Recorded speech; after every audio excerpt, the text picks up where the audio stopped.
ఇప్పటికే ప్రజలు కేసీఆర్ నాయకత్వాన్ని కోరుకుంటున్నారని రాష్ట్ర టాస్క్ ఫోర్స్ వైస్ చైర్మన్ ఉమ్మడి నల్గొండ జిల్లా డీసీసీబీ చైర్మన్ గొంగిడి మహేందర్ రెడ్డి అన్నారు.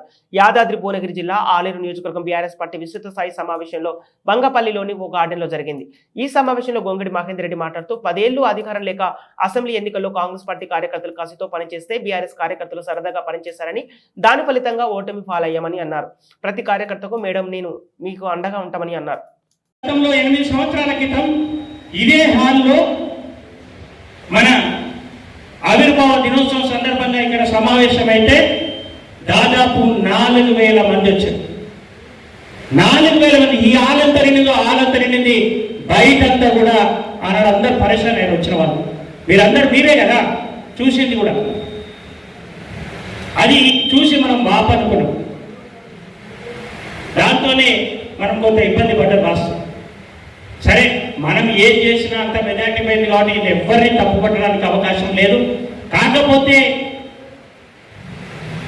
కాంగ్రెస్ వాళ్ళు 10 సంవత్సరంలో ఆకలితో ఉన్నారు, వాటి వాళ్ళు కసితో చేశారు, మనమేమో కొద్దిగా సరదాగా చేశారు.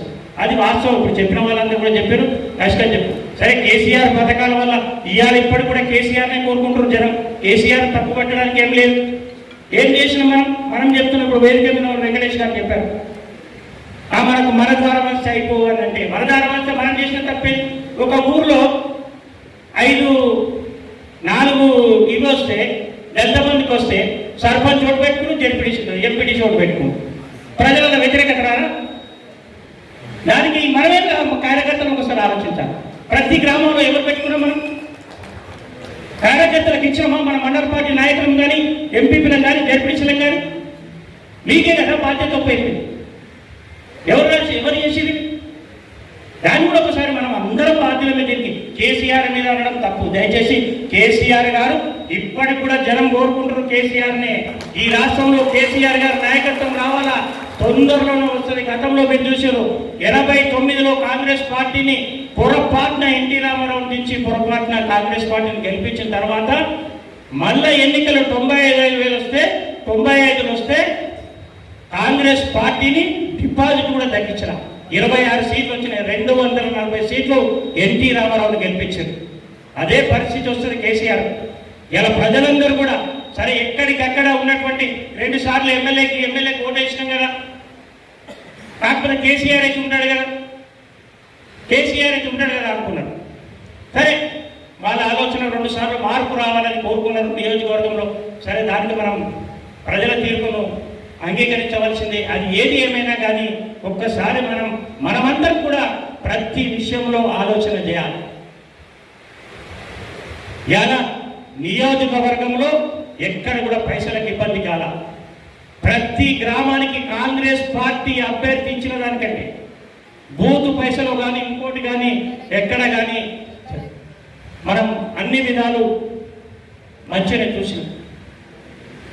లైఫ్ అంతా పోరాటమే, మాకు అలవాటే.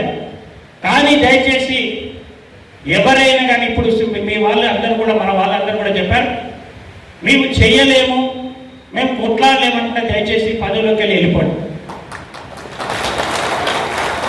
డూ ఆర్ డైలా రావాలా. ప్రతి విషయంలో కొట్లాడవలసిన అవసరం ఉంటుంది. మొన్ననే హరీష్ రావు గారు కేటీఆర్ గారు కాన్ఫరెన్స్ పెట్టారు. ఇలా గృహలక్ష్మి ప్రభుత్వం తరఫున మనకు కలెక్టర్ గారే శాంక్షన్ లెటర్లు ఇచ్చారు. దాన్ని రద్దు చేసే అధికారం మనకేంటండి? తప్పనిసరి ప్రతి గ్రామంలో ఉన్నటువంటి గ్రామ శాఖ అధ్యక్షులు కావచ్చు, మండల పార్టీ అధ్యక్షులు కలెక్టర్కు మీ గ్రామాల నుంచి తీసుకుపోయి మండల వారిగా మాకు గృహలక్ష్మి మంజూరైంది, ఖచ్చితంగా రేపు వచ్చే గృహలక్ష్మిలో వాటిని కూడా యాడ్ చేయాలి ఖచ్చితంగా, లేకపోతే మేము ముఖ్యమంత్రి మెమోరాండం ఇవ్వాలి. దళిత బంధు కూడా మరి కొన్ని గ్రామాలు సెలెక్ట్ అయినాయి, వరటూరు కావచ్చు, మరి బావుపేట కావచ్చు. అటువంటి వాళ్ళందరూ కూడా గ్రామాల్లో ఉన్నటువంటి మీ నాయకులు, గ్రామ శాఖ అధ్యక్షులు కావచ్చు, సర్పంచులు కావచ్చు, రికమెండేషన్ ఏంటి? మరి మా డబ్బులు 0 అకౌంట్లో కూడా డబ్బులు పడ్డాయి, మరి ఆ డబ్బులు మాకు ఖచ్చితంగా దళిత బంధు ఇవ్వాలని చెప్పి మీరు పోయి అడగవలసినటువంటి అవసరం ఉంటుందని చెప్పి సందర్భంగా మనం చేస్తున్నాం.